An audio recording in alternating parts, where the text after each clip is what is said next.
And so just super excited to be here with y'all.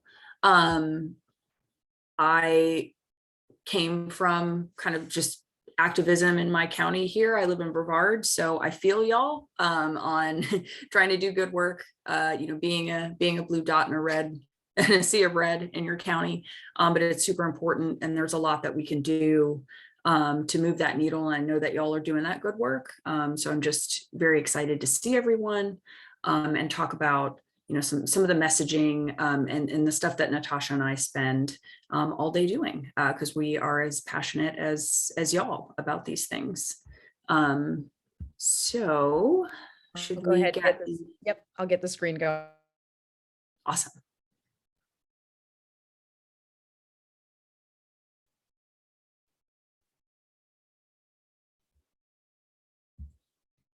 How's that looking? I can see it looking great. So I will kick us off here. As I said, we are the Communications and Research Hub, a partnership of two great organizations that work together.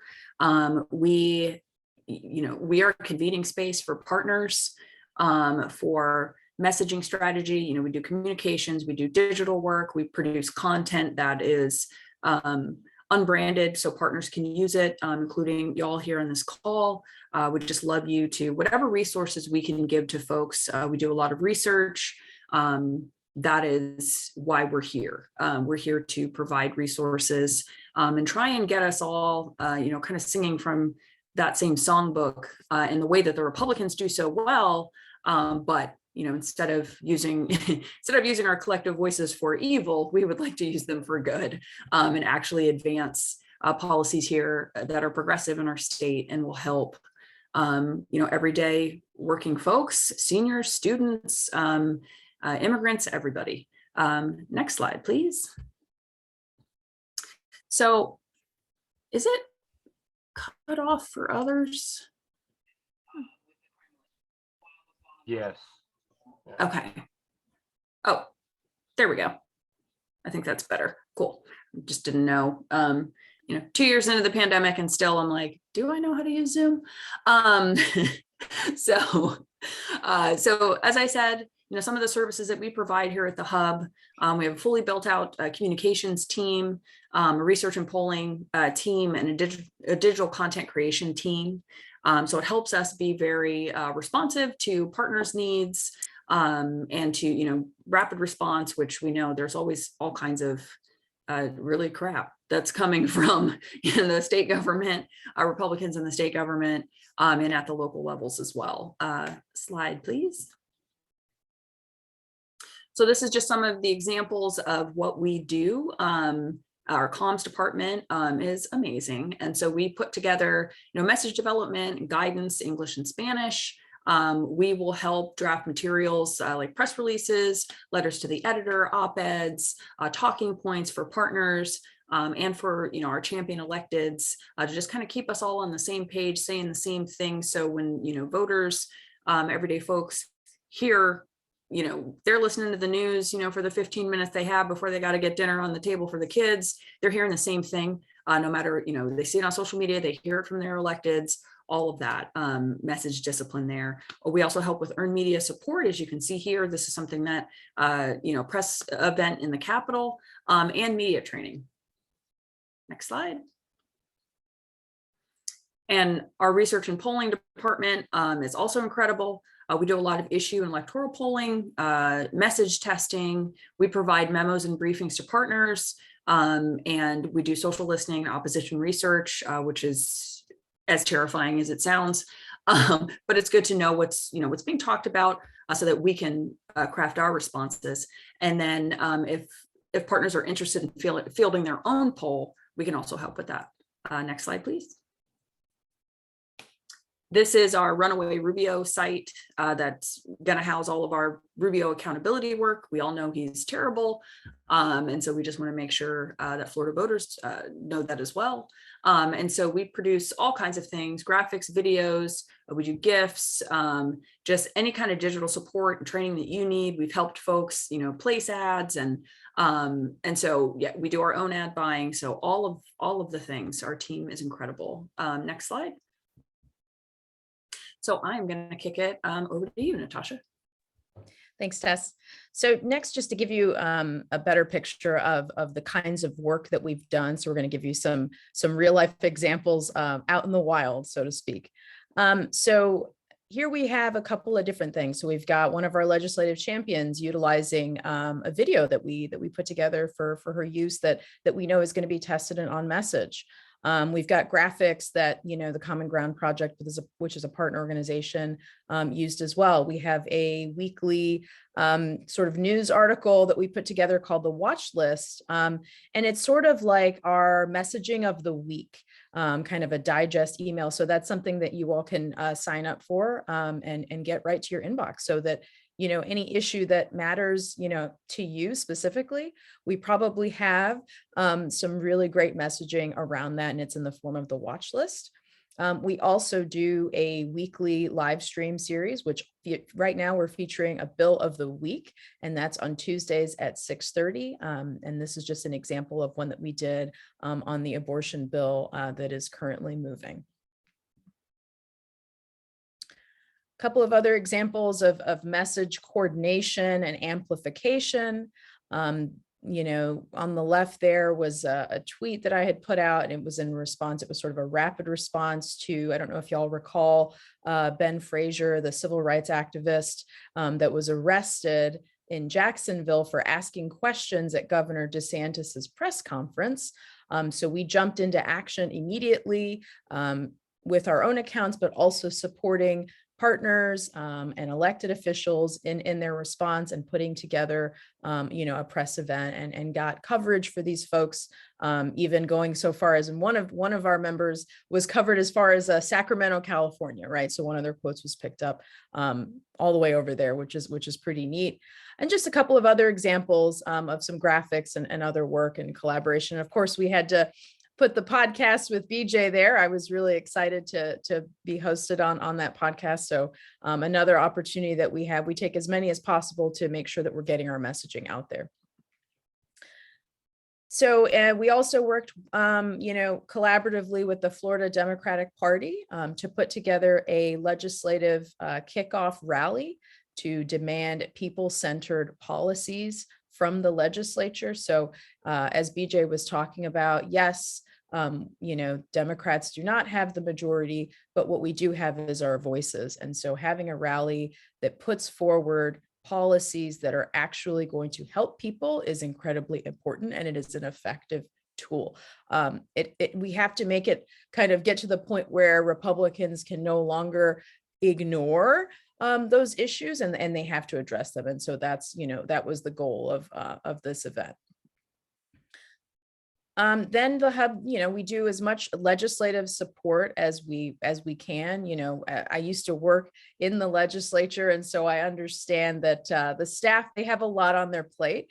And so we do everything that we can, to be sort of that additional support. And so the Legislative Black Caucus had reached out to us for some support on putting together a press conference to roll out their legislative priorities. So we put together, all of the digital materials like this graphic, and we managed to also put together some really great framing around their policy priorities. They provided us with, a multi-page list of bills that they consider priorities to the caucus. And we were able to frame that in such a way that it would kind of coincide with the messaging that we've been trying to promote, and that is the healthy, prosperous, and safe messaging. And I'll give you a quick example of that. So we put together a press kit for them where we categorized all of the bills into each of those sort of categories. And so we put together Black prosperity and all the bills that would support that, health, safety, that kind of thing. And finally, one of the things that I came up with was Black pride, right? And pride in our culture, in our history, because, that sort of serves as a counter to all of this dog whistle, strategy that the other side has in trying to incite these culture wars that really aren't serving all of us. And so we want to push back in our own way without really directly calling it out, but instead promoting something positive, right? And so, things that are going to support, honest education about our accurate history, right? So we did event coordination, message framing, talking points, digital assets, and media strategy. And this is just some of the coverage that we were able to get for this event. And one of the cool things about doing the press kit, a press conference is a very limited amount of time. And so a lot of the bills, folks aren't able to really talk about directly. And so giving that kit to the media, they're then able on their own time to look through and choose some of the bills that maybe they would like to highlight with additional information and the opportunity to reach out to the respective sponsor of that bill. So that was sort of the strategy and the mindset behind that.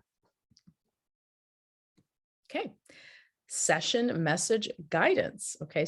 So that's another thing that we want to do with, legislative session provides us an opportunity to message, right? Because we know that the media is already going to be covering things that have to do with session.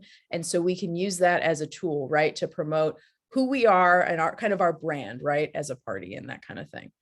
But one of the things that we want to make sure that we're doing is ensuring that the message we put out is based on the research that we do, right? We don't want to just put things out there and hope for the best, right? Keep our fingers crossed. That's not really helpful. And it ends up using sort of the limited amount of time that you have, right? I mean, we don't have limitless time to be constantly tweeting. Well, maybe some of us do, but that's not me, right? And so we want to make sure that when we are spending that time, that it's worthwhile, okay? Because at the end of the day, right, what we've found is that voters are generally focused on themselves and their families, and their voting actually reflects that. And so when it comes to things like the freedom frame, everybody loves freedom, right? That's kind of the core of an American value that we hold dear. We want to make sure that, particularly with, some of the research that we found with some of our white voters, especially, they want to feel like the government is proud of them and their hard work and the fact that they're taking care of their families and things like that. And so it's really important to understand that and incorporate that into the messaging that we have. But at the end of the day, as we can see on the slide here, basically what we want to be doing is letting voters know what we are for, not just what we're against. Yes, we can talk about what we're against. We can talk about, accountability and all those things, but why should they vote for us? Why do we deserve the vote? How can we earn that? And the main concepts of family, finances, and freedom are really values that if you can hit on those in your message, it's going to be a winning message. Okay. So we want to brand around that frame. Okay. We want to lead with our values. Again, a couple more universal. Excuse me. Can I ask a question about that last slide, please? Sure. So when you're, I understand what you're saying, that the research says that people want to know what you're for, not just against. So help me understand, translate that for how are Republicans so successful by basically look at the campaign in Virginia as just one example, where they ran against this critical race theory, and they never said what they were for specifically. And that's one example of basically what they've been running for at least the last 10 years, maybe longer. And it's gotten more and more stringent about what they're against. So how does that translate into, how are they saying what they're for? How are they successfully doing that? So we will actually get into that later in the presentation. How about that? And then if we haven't answered your question by then, we'll revisit that. Does that sound good? Okay. All right.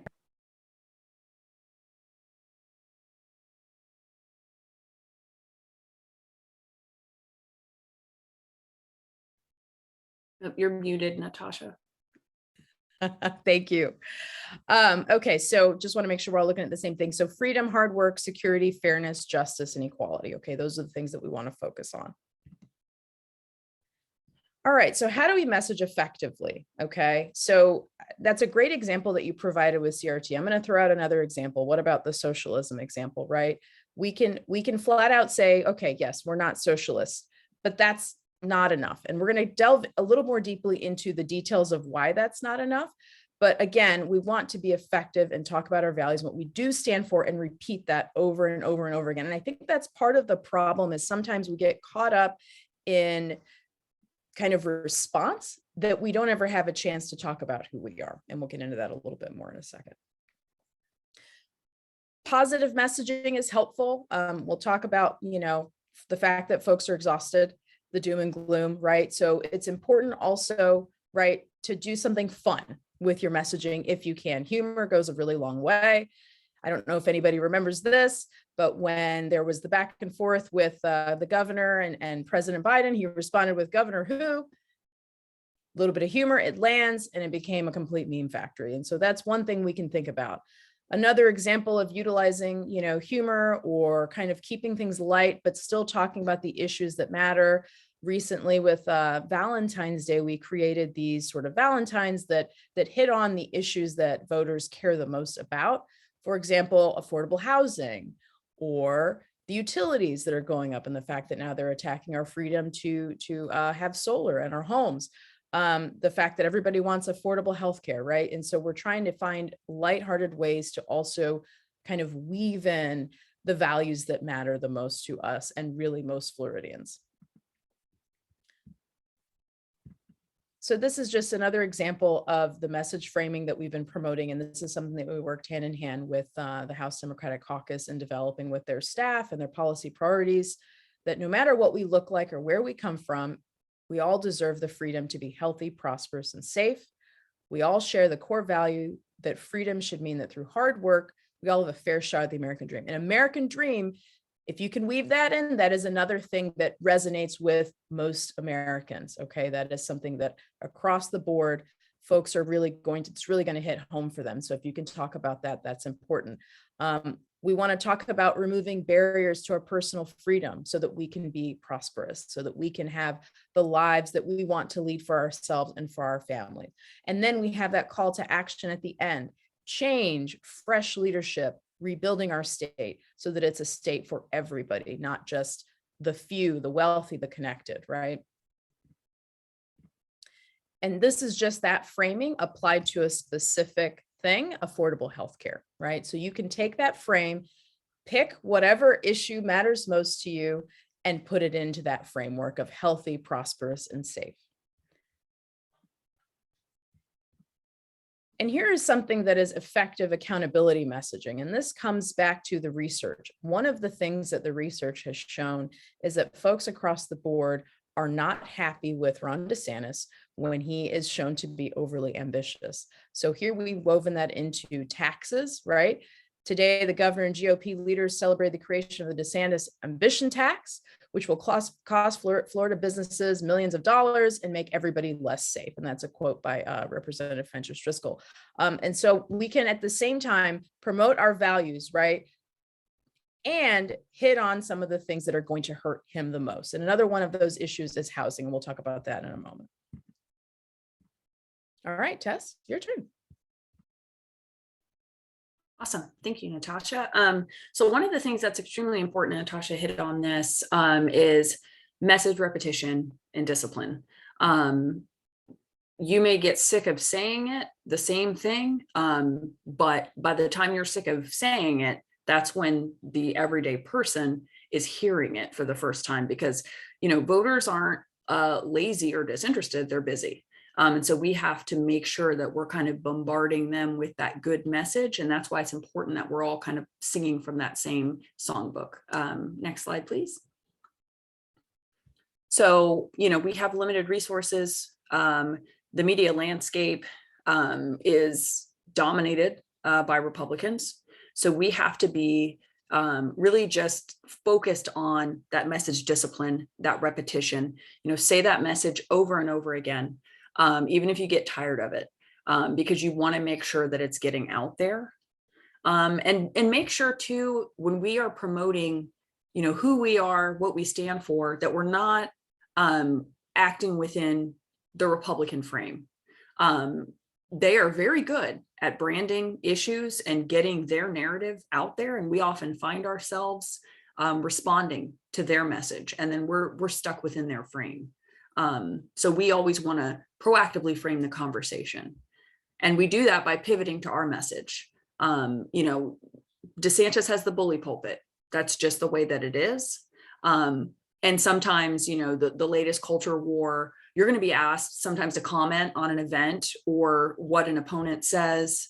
And you can use that as an opportunity to just pivot away from that and into your frame.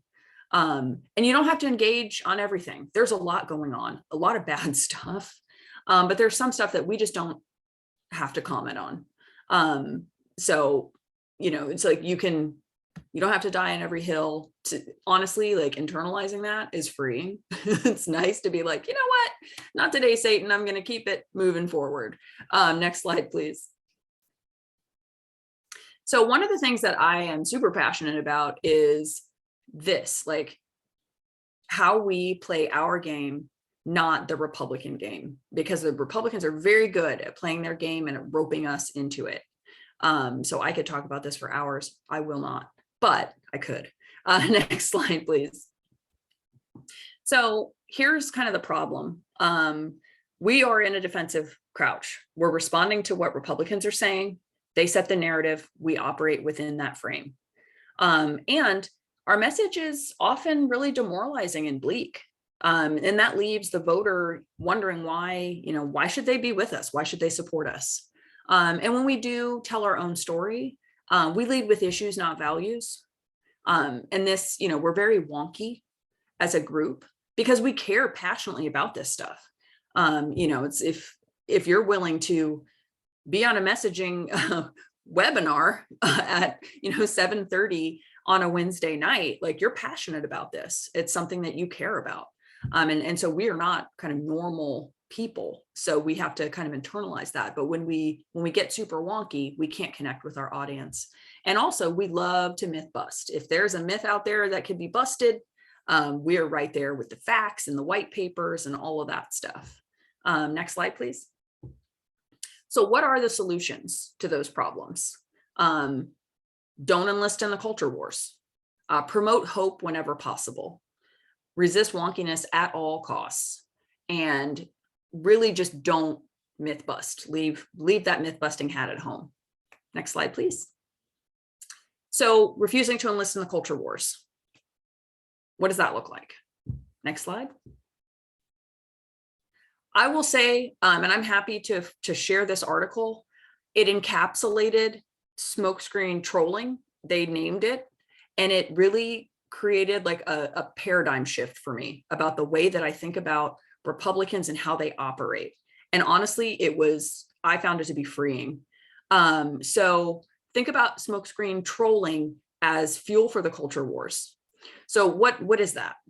It's driving wedges between groups, sowing distrust in institutions, undermining good faith civic discourse. We have all seen it online, in the media, just everywhere. It's everywhere.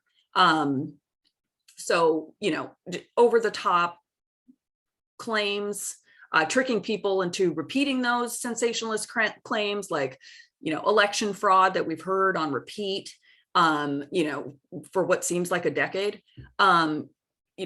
Teaching school children to hate themselves for being white, like all of that stuff that is just not true. And it's just weaponizing cultural issues. So the more we're talking about critical race theory, not Fauciing our Florida, reverse racism and the SCOTUS nomination process, the less we're talking about attacks on our freedom to vote, unaffordable rent increases, skyrocketing property insurance rates, the loss of reproductive freedom, stripping power away from local governments, on and on and on. Like the attacks are constant. Next slide, please. So think about smokescreen trolling as a game, because that's what it is. Republicans are playing a game. They know they're playing it, and we are jumping into that. We're not playing a game. We're actually advocating for our communities, our families. So they flood the zone with this never-ending just BS and just keep lighting a few. Just think of it like you're trying to have a real discussion about things that matter, and they just throw like a Molotov cocktail in the middle of it. And now you're worried about that.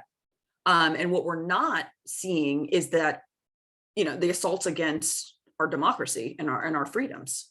So, and I love this. This is from the article. I did not make this up, but I love it. It's an authoritarian mullet. Culture wars in the front, attacks against democracy in the back. Next slide, please.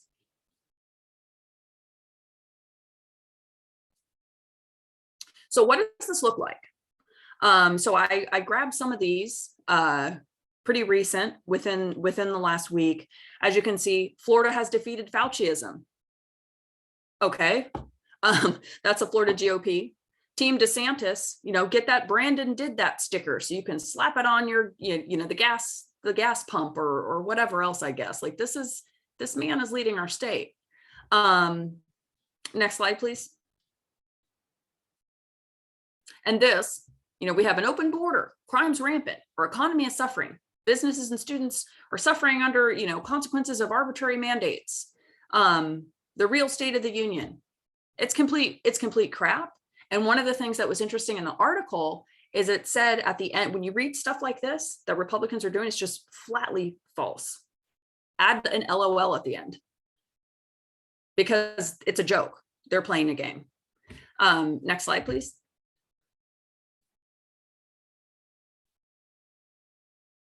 So the goal is winning the news cycle.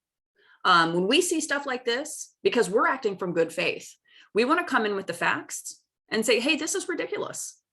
But that only amplifies the Republican message. It elevates it in the public's collective consciousness and keeps us working within that frame. So people who might never have seen that before now see it because we're engaged or we're talking about how it's not true.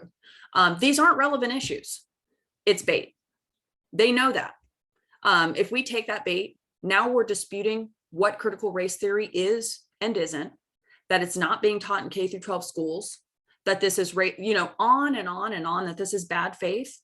Instead of talking about how Republicans are systematically screwing over every middle and low income Floridian, all to cater to deep pocketed corporate handlers. I mean, that's how they operate. So think of this as a strategic smokescreen. And that makes it really easy to say, hey, that's a game. They're playing a game. But my focus is what's really important here. Next slide, please. So they can't win a game that we refuse to play. They're very good at this game. It's hard to not jump at it. So we reframe the discussion. So instead of talking about wedge issues that they throw out there to preoccupy us, discuss the deeper truths behind the smokescreen. We have to identify the villain. This game is being played for a reason. So we want to talk about what these Republicans have done to take away our freedom to vote, Floridians' ability to even survive in our state or make their own healthcare decisions. Their policy priorities are not popular. That's why they have to do this. So, and shine a light on the game. This is naming these strategies and tactics behind why this is being done will help the others that you talk to identify that this is a manipulation tactic.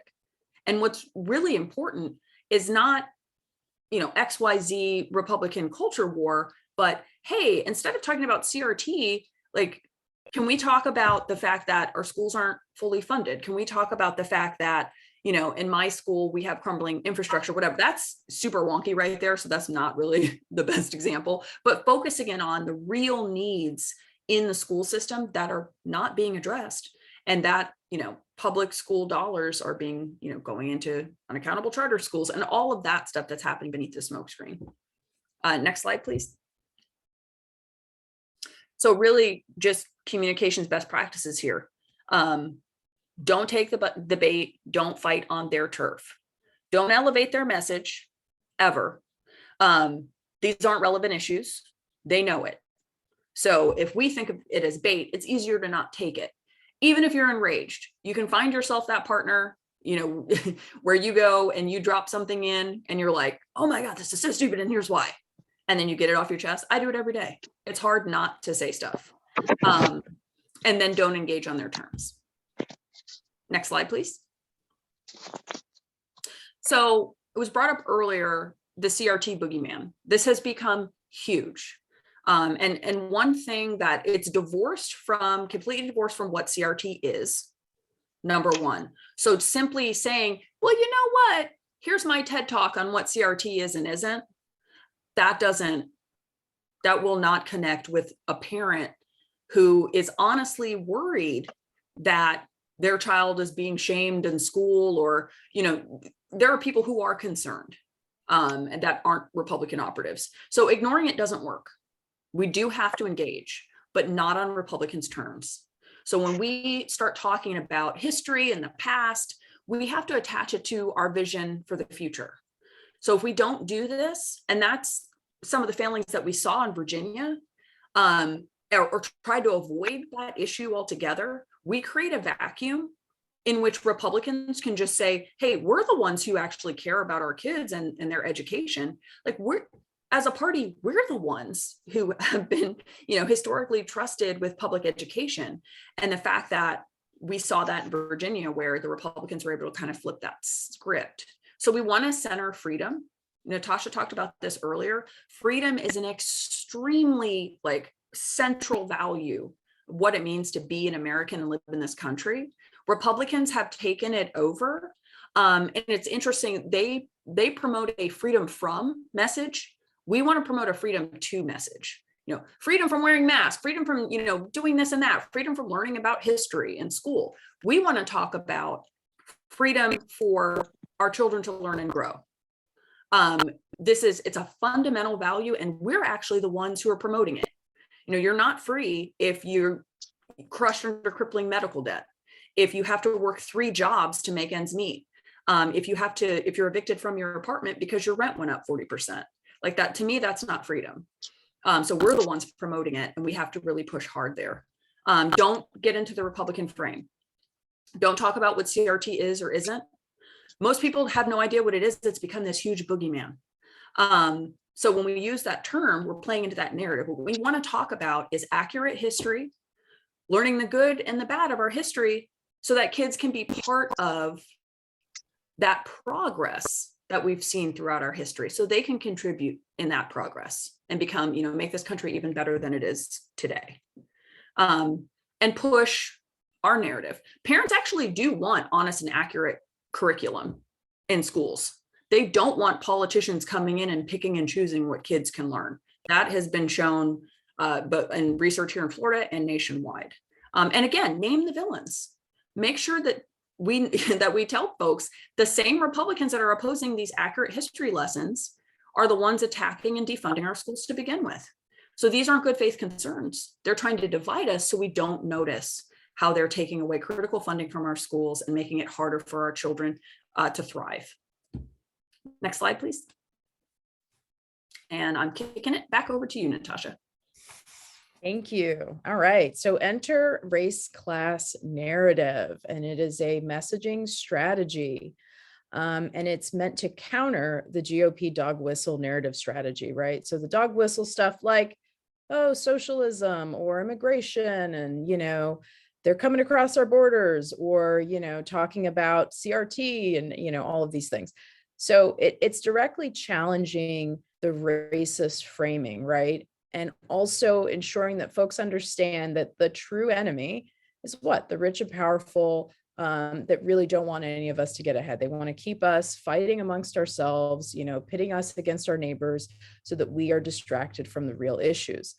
Race class narrative is something that was developed in part by Dr. Ian Henny-Lopez, a law professor at UC Berkeley who studies racism as a class weapon in electoral politics and how to respond. And he was actually on one of our calls this past week. And so we really take seriously some of the things that he talks about.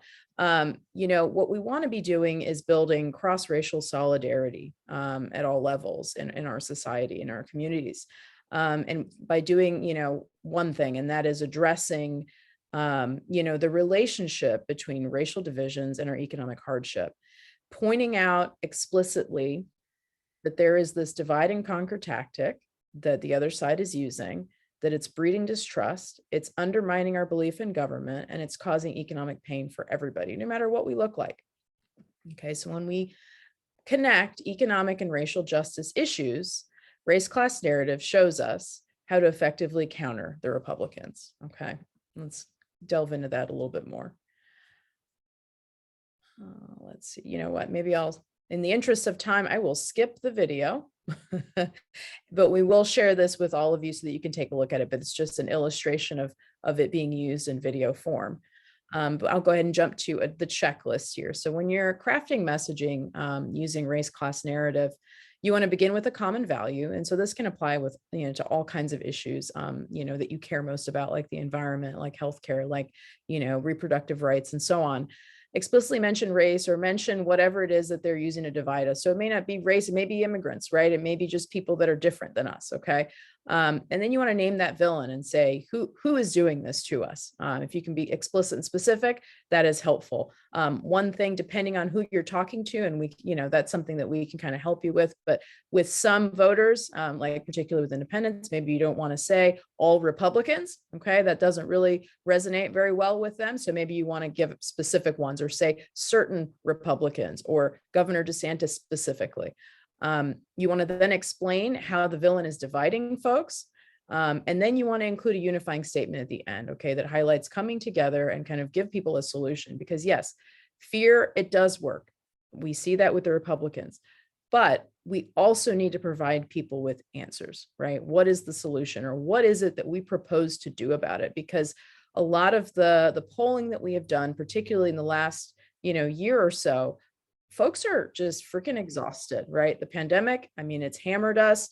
People have had, prices are going up. People are having a hard time staying in their homes. Like at a certain point, the negativity, especially because the other side is doing it so much and so well, eventually you don't want to hear that anymore, right? You get tired of hearing it and you don't want to listen and you move on, right, to something else, or you just completely, right? It makes you want to kind of avoid the conversation of politics and go, oh gosh, no, not this again, right? And so, we are all a very engaged group. I don't know how I do it. Maybe it's compartmentalization, but a lot of people just aren't like us. And so we need to give them something to work towards and to look forward to. So here's just an example of putting that checklist into practice. And then I'm going to show you kind of the basic elements of it right there. Okay. Here in Florida, we know that it takes heart to move in pursuit of a better life. Okay. So that pursuit of a better life, you could even weave in the American dream there, right? So there's your common value. Whether we're from another town or another country, whether we're young or older, whether we're, Black or white. I mean, there are a lot of different ways that we can frame that. And then there's your villain directly. But Ron DeSantis blames immigrants for Florida's troubles. DeSantis is pandering to far-right extremists. So we're putting why he's doing that. Oh, his ambition, right? So we know that hits him hard. So we put that in there as often as we can. And he knows that attacking immigrants does nothing to help keep us safe from COVID or improve our economy. He's focused instead on running for president. Okay. So what we're trying to convey to folks is, doesn't matter who you are, he will trade you for his ambition, whether you're from this background or the other. If it is, politically expedient for him, he will put you out of his way so that he can become president someday. Right. And then there's that call to action at the end. Let's elect new leaders focused on providing a better life for everyone, not just their next campaign. Another great thing for folks with voter apathy, become a voter so that we can make the change that we want to see in our government, right? So there are a lot of different ways that we can do this. And, we're also we're happy to help, guide you through all of that as well. But basically here's the problem. This is why they're not helping, because they're using it as a tool for, their nefarious purposes. And this is what we can do about it. Okay. That's kind of the basic strategy there.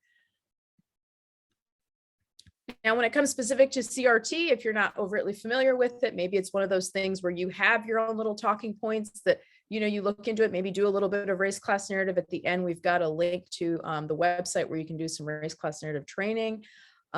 Focus on the motives of the bad actors behind this. Again, avoid talking about the merits of it. The second that you start explaining what it is, you've lost people, right? Because the Republicans are playing on emotion. They're not playing on facts. They're not using, that's their strategy. And so they want to get you arguing about it. So it gets muddled and then nobody knows what they're talking about anymore. And at the end of the day, they give up and they're apathetic and then they don't want to vote, right? And so it's important that we stay focused and we focus on the things that matter. All right, Tess. Awesome. Thanks, Natasha. One of the things we want to make sure that we do is promote hope. Next slide. Remember this guy? He ran on hope and change. People felt If we can think back to the before times, 50 years ago in 2008, when Obama ran, people were energized. They were, it was a movement. People felt hopeful. They felt empowered, like they could create change through their vote, through volunteering, all of that. Next slide, please. So one of our big problems is we can be serious downers. We're on defense a lot. Look, the Republicans are doing some awful crap. It's repeated. It's all the time. It feels like it's everything, everywhere. You know, I know y'all feel me because I live in Brevard, so it's every level of government here locally, the state government, you know, the federal level. It's, you know, it's not good. So our narratives tend to sound pretty disempowering. You know, it's like our people are suffering, we're under attack, we're being oppressed, our rights are being taken away, like, etc. We have to hold Republicans accountable for the terrible crap that they're doing. 100%. That's how we define them, as not being for the everyday person. So, but we also have to make sure that that doesn't happen in a vacuum, and that we are defining ourselves too about who we are and what we're for, how we are fighting in a positive way. Next slide, please. And one of the things that, you know, we do at the Hub, and research has shown this is extremely powerful, is make the voter the hero of the story. So when we say things like, we're being oppressed and we're being attacked, you're the victim. The voter is the victim. But if instead we make them the hero of the story, then we're promoting opportunity over despair, and we're creating that space for voters to focus on what's possible, how they can get positive change in their lives, and how they can play an active role in that change. So we're giving them, like, join us. Like, here's what, you know, that's one of the powerful things about race class narrative, is at the end, it does say that, like, hey, by uniting, by doing XYZ, by doing like an active, here's what we need you to do. And we're going to, you know, together we can make this change. So when we craft a narrative that includes that negative accountability, because we absolutely have to name that villain and what the villain is doing, we also want to make sure to include a positive message of hope and change that focuses on what we are going to do differently and how the voter can join us in that. If people don't have something to look forward to, they're not going to support us. And this is why we hear from, I saw somebody mention up there, like NPAs and even fellow Democrats will sometimes say, you know what, it's both sides are equally corrupt. Both sides are equally bad. It's because they don't feel like we're offering that. Like, people will 100% say, yeah, Trump's terrible, but you're not telling me what you stand for or what you're going to do. So we have to make sure that we don't leave that vacuum where, you know, defining ourselves is concerned. Next slide, please. So resist wonkiness. I am a huge, like, policy nerd. I love it. I am wonky as hell. So this is as much for me as it is for anyone I ever talk to about it. I'm 100% the person that is the focus of this. So next slide, please. So, you know, we get called elites all the time, condescending, come on down from our ivory towers so we can see, like, what the everyday person is living like. But unlike the Republicans, we're not only fighting for the 1%. You know, our ideas are popular with large swaths of the electorate. We want everybody to have health care, good paying jobs, quality public schools for their kids, clean air and water, and on and on and on. So why are we the ones that voters are like, you know what, they're elites, they're in their ivory towers, they can't connect with us. So even though we fight for everyday people, we don't often talk like everyday people. So think about some things that we would throw around in a normal conversation with just us here, you know, those of us that do this work. Do voters know what we mean when we say things like oligarchy, Sadowski fund, Medicaid expansion, Orwellian? gerrymandering, systemic racism, filibuster, BIPOC, affordable housing, the patriarchy, cisgender, neoliberalism, intersectional, and on and on and on. We all know what this stuff means, of course, but it's hard to connect with folks when they can't access our insular jargon. It can leave people feeling alienated, or worse, like we're talking down to them. You know, really good example of this is if you go to the doctor, like the voters aren't stupid. It's just we're not connecting with them because we know so much about this stuff and we're so passionate, we want to share all of it.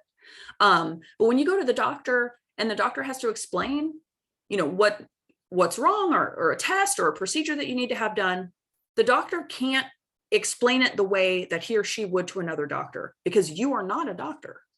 They have to explain it in a way that you can understand it. That doesn't mean that you're stupid. It means you don't have a medical degree. So you need to understand what's wrong and why this treatment is good.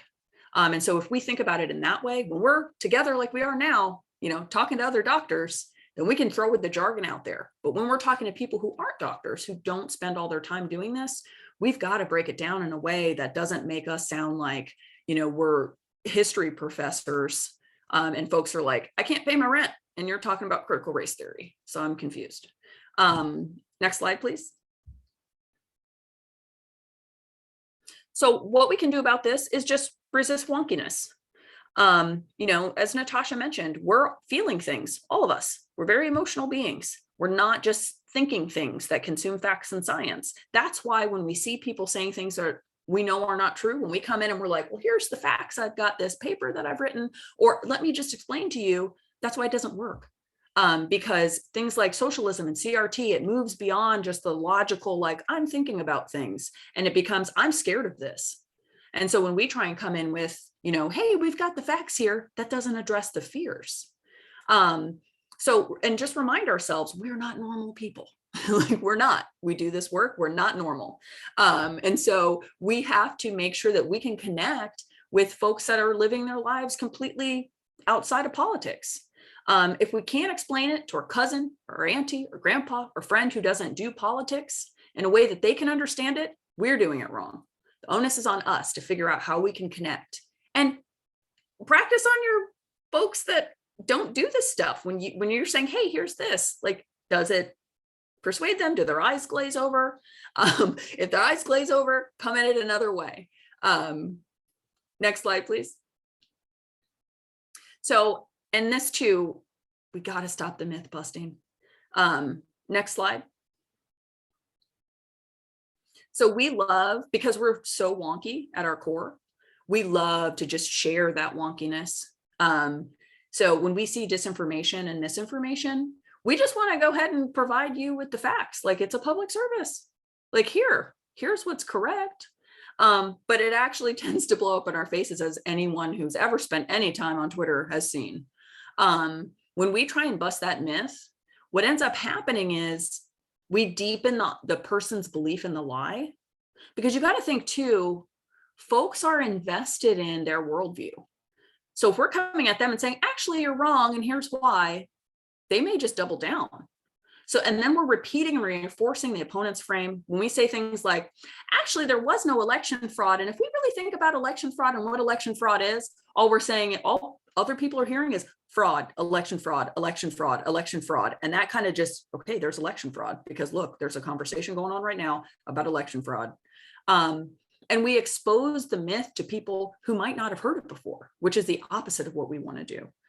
Next slide, please. So what should we do? Not say anything? We see blatant lies and disinformation? No. But what we do have to do is tell our affirmative value-based story framed on our terms in a way that dispel the myths without repeating them or sharing them with new audiences. So we don't want to stay silent in the face of lies or misinformation, but we should tell our story, not remain stuck in the Republican frame. And thinking about who the audience is, if you have a parent who, you know, you're helping a candidate that's running for school board, and there's a parent who's very concerned about the things that she or he's heard about CRT and how their kids are being indoctrinated. We know that is not true. But this is somebody with honest concerns. They don't have time to do a lot of research into it. They're just concerned something may be going on in their school. So I think with that, we want to engage that person and say, look, you know what? I also want to make sure that the history that our kids are learning is accurate, and they're learning, the good things and the bad things about our history, so that they can become, when they grow up, they can become part of that, like, progress, bending the moral arc a little further towards justice. And don't want to be dropping MLK quotes when you're talking to everyday voters, because that's some of the wonkiness we were talking about earlier. But, it's like people want to be heard. So you acknowledge, yeah, you know what? I'm also concerned with, it's like, I'm very concerned with my child's education too, or I'm very engaged. So you can do that. You never mention CRT. You turn it to accurate history and making sure that our teachers have the support that they need and our kids can thrive in our public schools. Next slide, please.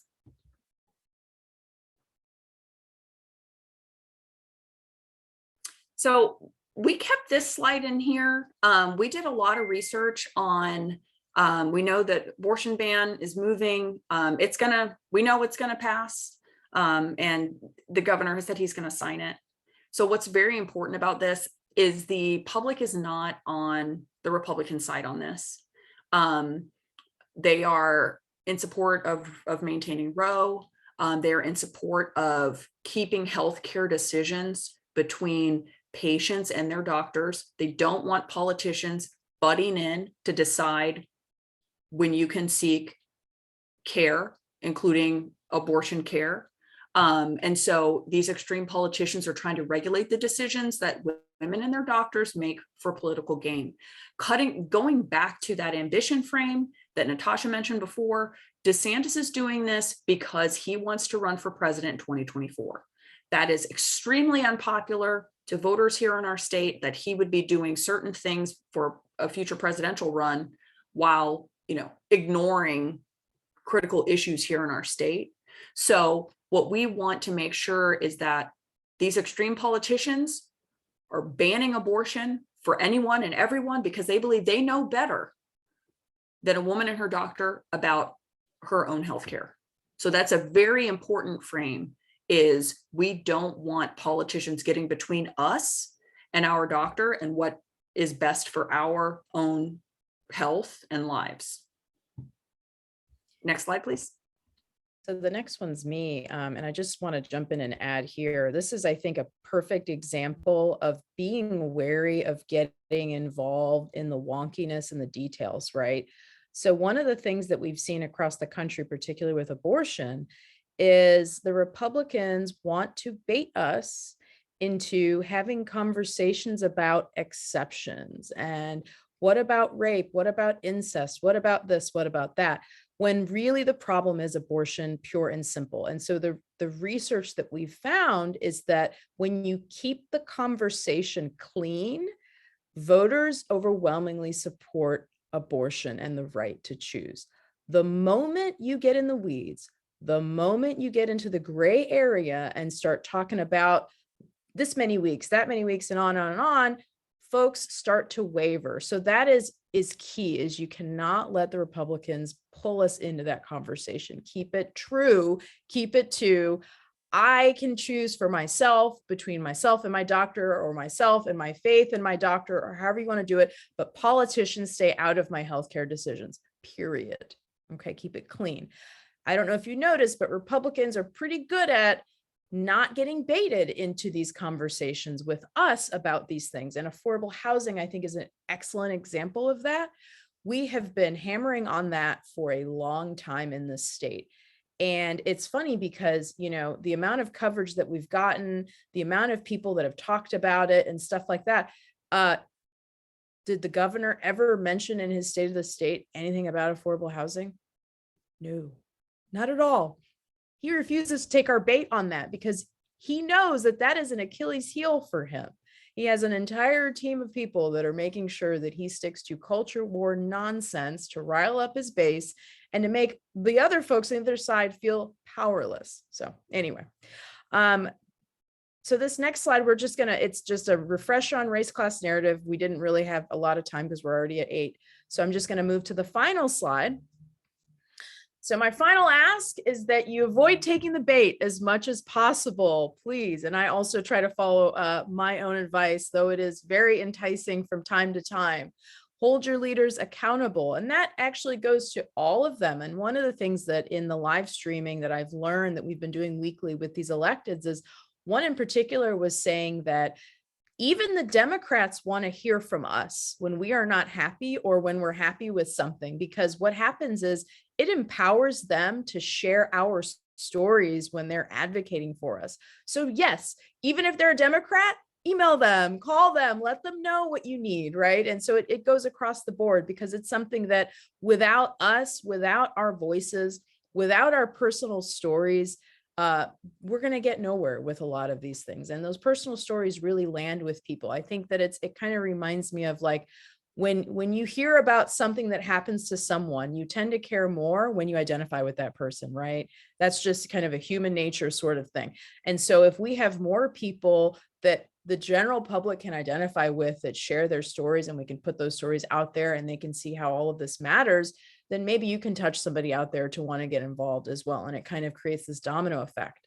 But anyway, for taking action, obviously, floridadems.org, as you all know, our website, Florida Watch, Progress Florida, where you can sign up for free. And there's a screenshot of that, of our daily news clips to find out what's going on in Florida. And it's broken down by category as far as different, areas of interest. The myfloridahouse.gov website is a great website to go in and find out, what's happening with bills, to watch, session and committee meetings, and, the wonderful debate that's happening on the floor as we speak, and to know what our leaders are doing.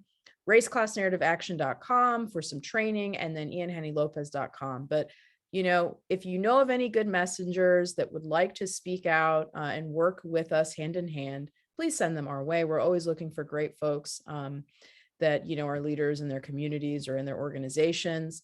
Please stay informed, share these resources with folks like you, and use this messaging as much as possible. Copy paste if you have to. And that is it. Any questions? Thanks so much, you guys, for giving that really good presentation.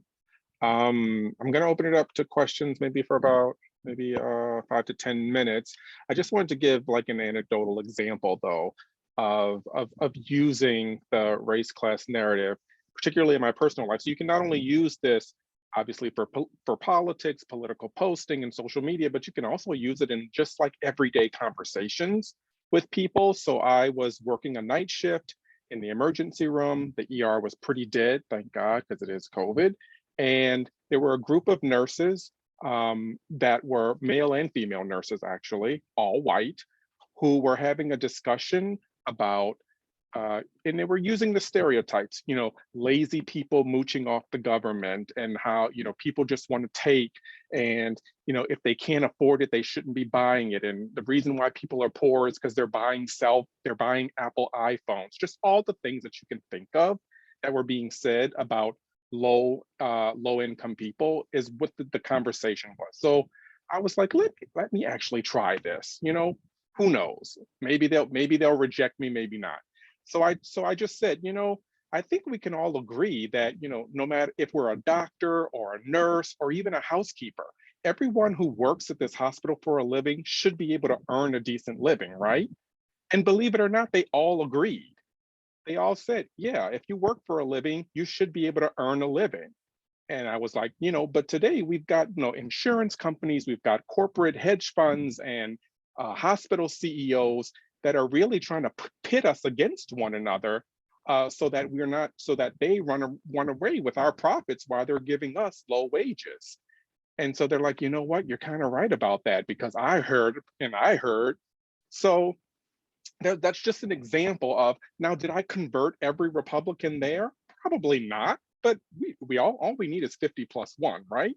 That's what wins elections, 50+1%. And so it was a good example of how you can actually use the race class narrative to try and build some consensus. Now, that was just one conversation. It's going to take many more conversations, like Natasha and Tess said. We're going to have to rinse and repeat, and we're going to get tired of saying it. But the moment we get tired of saying these things is the moment that it may register, for voters. And so that was just a small example of just using the race class narrative in an everyday work conversation. So if there's anyone that has questions, go ahead and I guess, Like Brian, you have a question? Go ahead. Derek was first. Oh, okay, go ahead. Derek was first.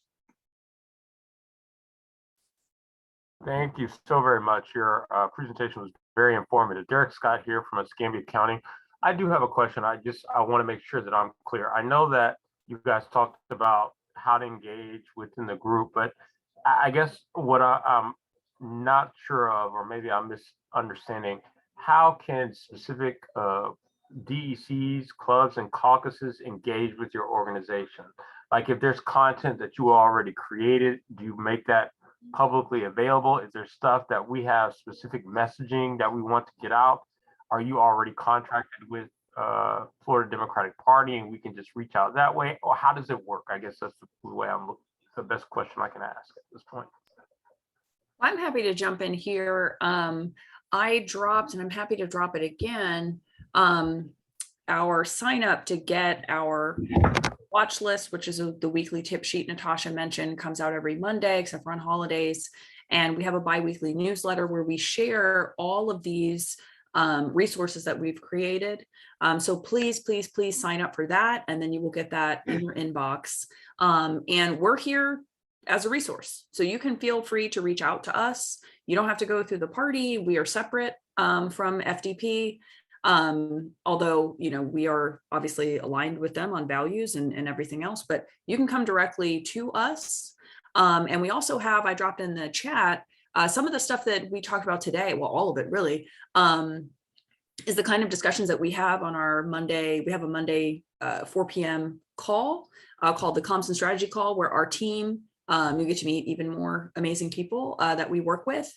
Yeah, it's a Zoom meeting. You can register for that, add it to your calendar, and then you can jump on, you know, whenever you're available.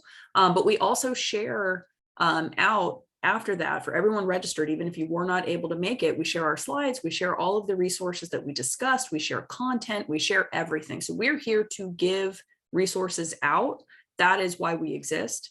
So whatever we can do to make it easy for y'all to get those talking points, to get that content, to get the stuff that y'all can share, that is why we're here. So yes, you can come directly to us. You can join all of our things, get all of the resources via email and join that call as well, or just register if you can't make 4 p.m. on Monday so that you can get everything the day after the call. Thank Yeah, you and so much. if I could jump in, it's all free. Okay. So we're here. Our salaries are covered, right? So we just want to help the movement. We're here in the fight with all of you. So even if it's, an email to me real quick, because you're preparing for an event, right, in your local community, and you go, hey, Natasha, do you have anything on affordable housing, and how can I hit on affordable housing the right way? Or, hey, Natasha, I've got to talk about the environment. Do you have any talking points or resources for me? I can just shoot them over to you immediately via email, right? So you don't even have to go through you'll have access to our Google Drive with all of these resources, graphics, videos, all kinds of cool stuff. But if you just need one-on-one real quick, just email me. I'm here. Brian? Okay. Hopefully I can still remember it. Studies have shown that staying silent, people assume that you're just agreeing with them. Whenever a conspiracy theory comes up, just talking about it simply spreads it. It doesn't stop it as well. How do we, or when do we engage something like that? And how do we actually combat it is my question, I guess. Could you explain it again, maybe? Absolutely. So yes, you are right. We don't want to be silent and just sort of implicitly agree. Notice how the Republicans out of nowhere just spout things off unprovoked, right? So they're just throwing CRT. We hadn't heard about it, a year ago? All of a sudden it's just flooding the airwaves, right? And it is censoring everything else, right? Because by clouding it up with whatever they have to say, it stifles any other conversation. So yes, we can address it by saying, okay, you are dividing us, right? With these conversations about, these divisive conversations about critical race theory. What we want is, education that is honest, that is going to prepare our children for the future. And so you too can just put out into the ether what we stand for and what we believe, the way that they do the very same thing, right? So instead of like retweeting something that they said and putting your response, just put what you want to say about that issue out there. Does that make sense? Did that kind of answer it? We want to flood, but with our message. Well, and just to piggyback off what Natasha said too, I think just doing a quick analysis of who is saying this. So in the example I gave earlier, where it's a concerned parent that says, hey, you know what? I don't want my child to be taught to hate in school. That's one person. When you have kind of like a Republican operative over here on the other side that is spouting, that is using the smokescreen trolling, that's not a good faith.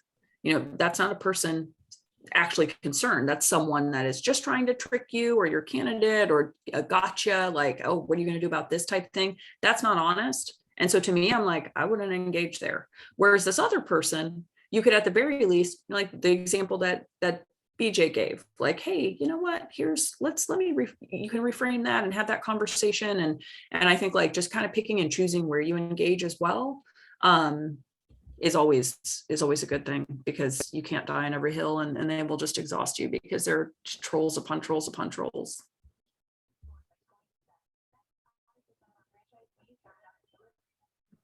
Okay, Matthew?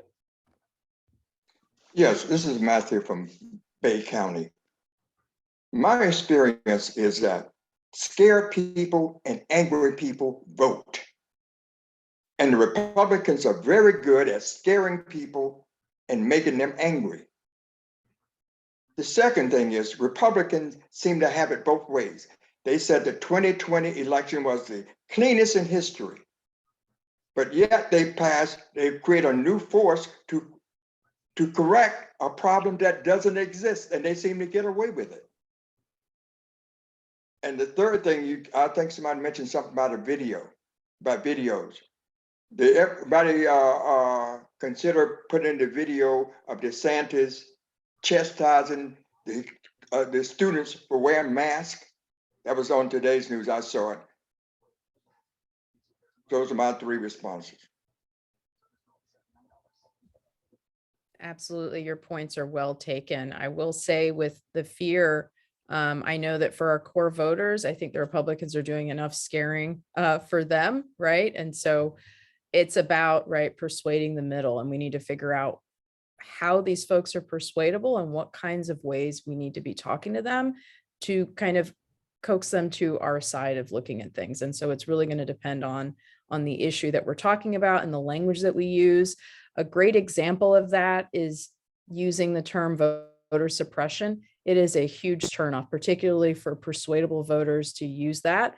We want to talk about the freedom to vote and how Republicans are taking our freedom to vote away, right? So sometimes it's about the way we talk about things that, yes, we can still, okay, yes, this is a real issue. Voting is important, right? Without the right to vote, we can't have anything else, right? But how do we frame that in a way that is, yes, folks are going to want to vote for us, but also they're not going to be completely turned off by what we're talking about. And so it's threading the needle. And Tess, I don't know if you have anything to add to that. No, I think you covered it perfectly. We can't motivate those persuadable or disengaged voters through fear. Like they hear it and they've disengaged. Yeah. Oh, Brian, you've got it there too. Yep. Can I say something? Yeah, just to piggyback on Matthew's, also another thing that we really have to deal with that is really hard to deal with is a lot of these Republican voters, and it's not only Republicans, but a lot of people, and then they end up voting Republican. They just don't want the details. It's too much.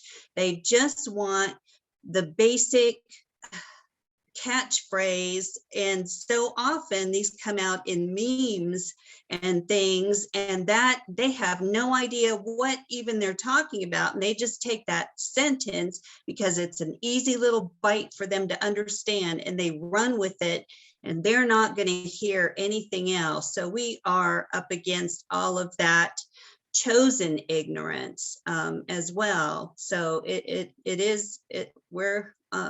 we've got our jobs cut out for us, that's for sure.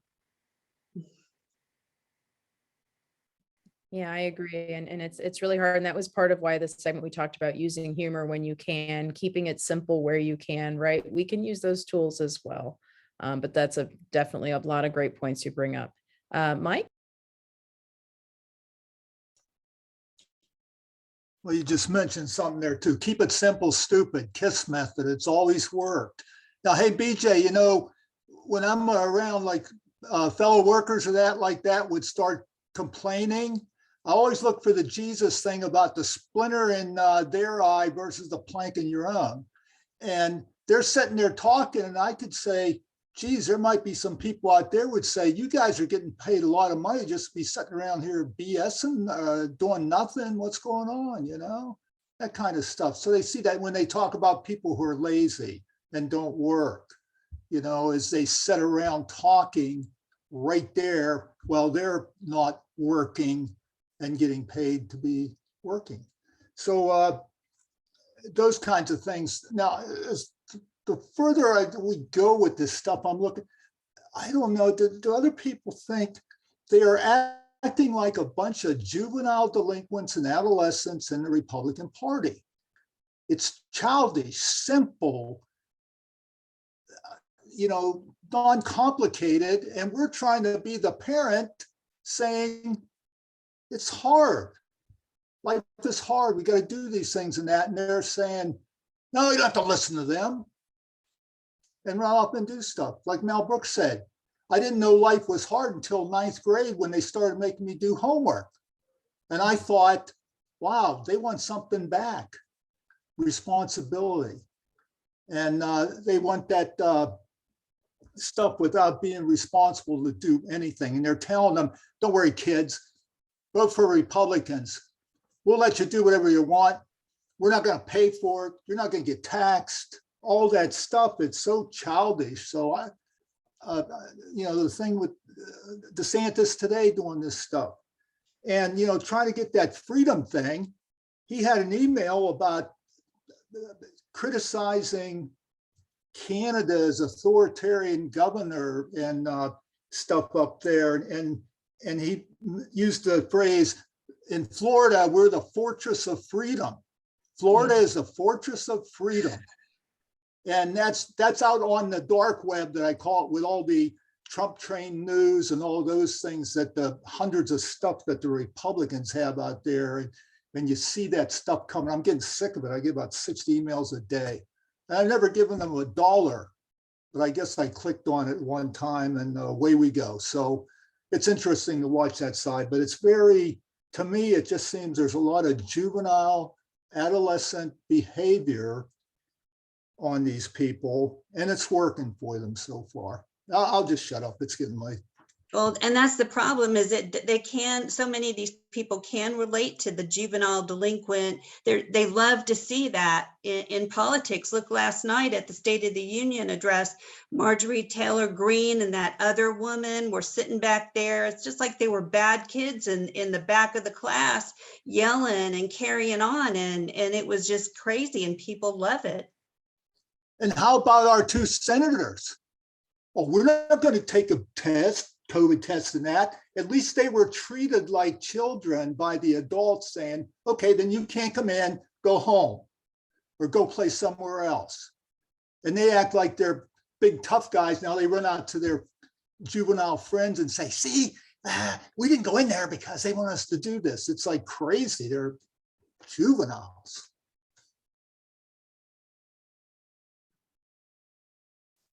Davey?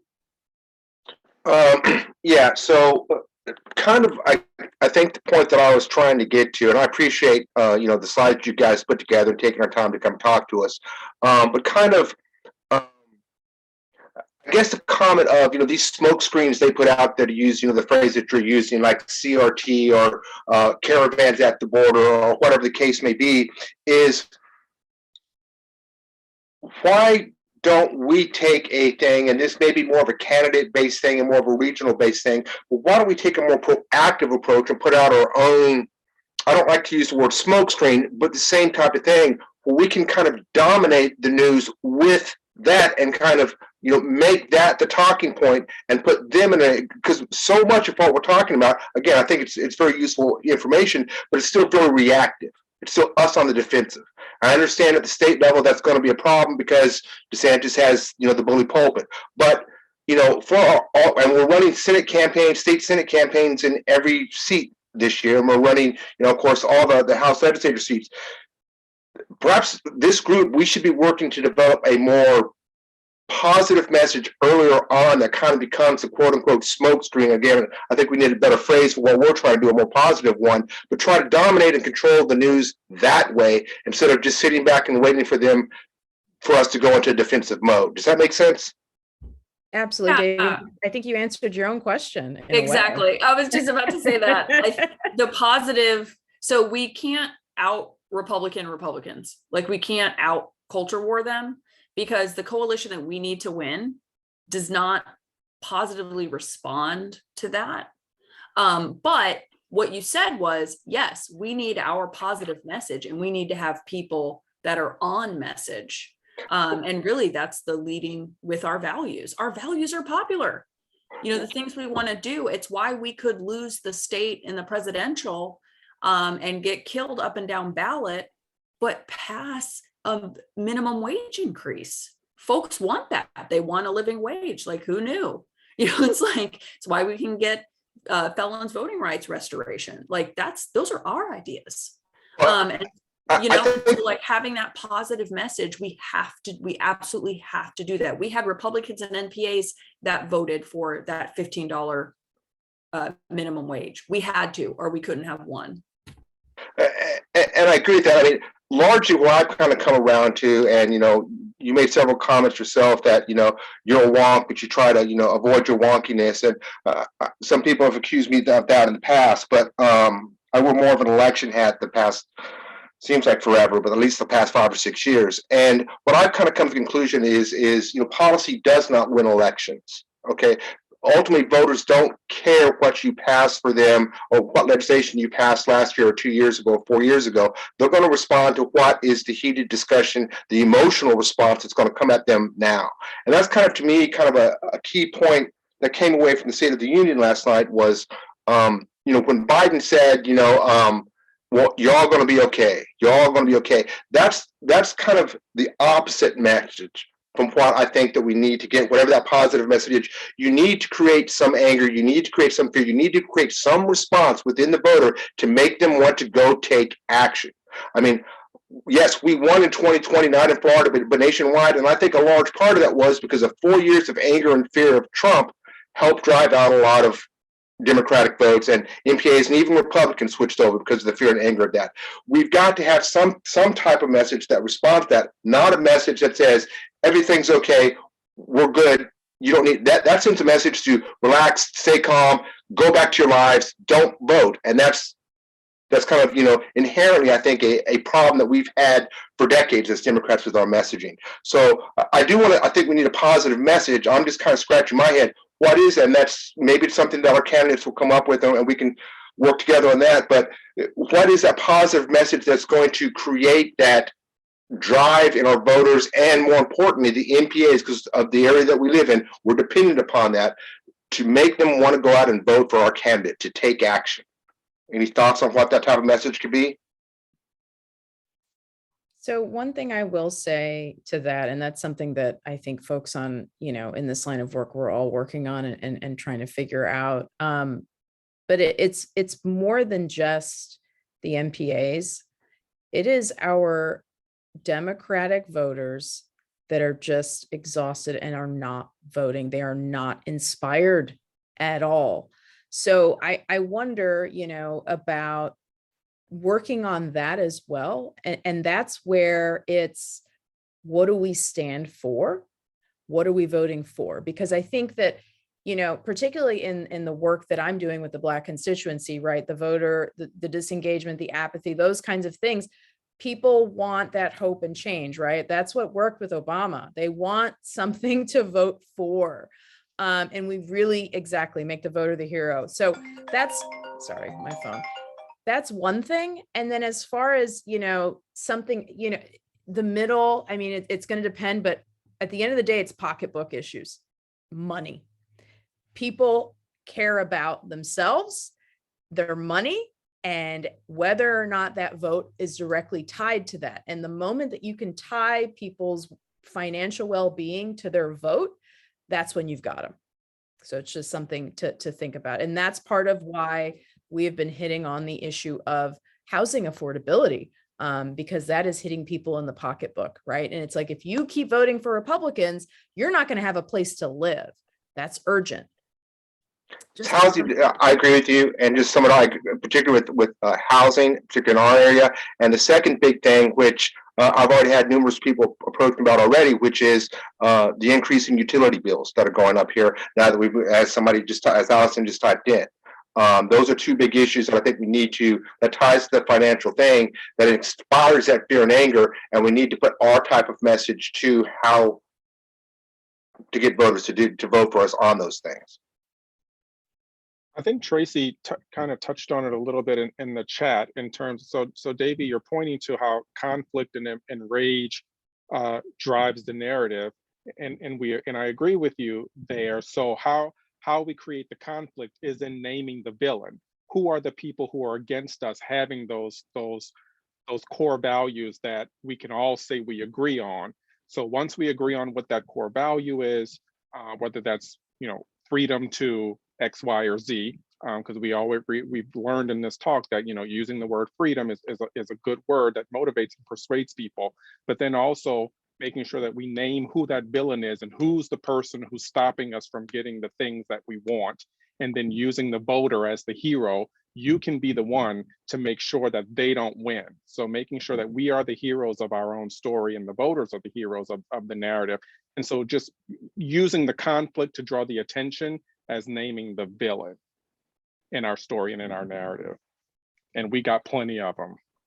Right, and I don't disagree with that. I guess my kind of concern is maybe it's the project management in me, but you know, we're 8 months away from the election, and we're about 6 months away from primaries going on in the state.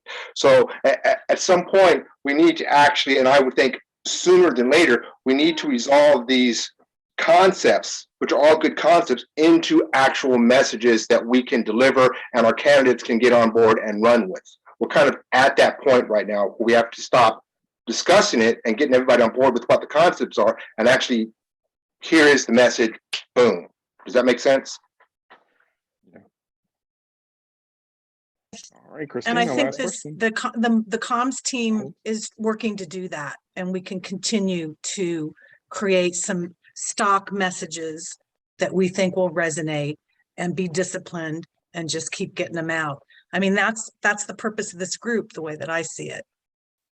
So agree. Absolutely, Tracy. Thank you. Christina, did you have a question? I did. First, I want to say thank you. This is really, really incredible. And I apologize for being late. I was at a doctor's appointment, but I loved it. I loved the messaging. I loved all of it. It was absolutely phenomenal. I would say, as far as, especially in the Panhandle, a lot of it feels so cut off from the rest of the state. And some of that is our own doing. So there are some incredible Democrats doing great things on the floor right now. Highlight those folks, you know, let folks across the state, you know, on our pages, see Francis Discroll and Anna Escamani and some of these other incredible people out there truly fighting for what our values are and highlighting that, because we're not alone. So when we say this is what we stand for and we put those images out, because we're not going to find that in our local newspapers. We're not going to find them in our, local area, because like you stated, from the local area all the way up, it's all Republican. So we have to bring that in. The other thing I think we need to do is really, you've already stated it, but stating what we're against is one thing, but stating what we're for is what will bring people to you. So when you say, when BJ, you made that really great point about, the hospital. Did anyone think about, like the person who's mopping the floor, the CNA who's working 2 jobs? Do you know what I'm saying? 1 or 2 bedroom apartment, the issues of the lights. Most of our issues are not typically partisan issues. They're an everybody issue. So if we keep that and we keep our messaging and we promote our own messaging, meaning we write letters to the editors like everyone does. We reach out to local voters and Democrats and saying, this is what's going on. We do our postcarding. We do all of that. We're going to have a bump. People are going to see us. That's just my 2 cents on it. I really, really appreciate the information here. So I thank you all.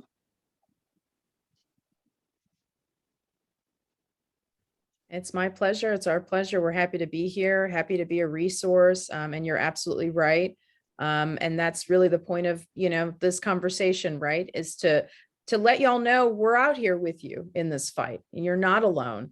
The infrastructure is available, and it's just a matter of getting y'all out there armed with those tools and giving the people what they need to hear, right? And getting it out in your local papers, like you're saying, thinking of creative ways to get us out there, get the image out there. And yes, if there isn't an elected there, maybe take one from somewhere else in Florida and promote the messaging that they have. And they're putting stuff out constantly. So sharing all of that.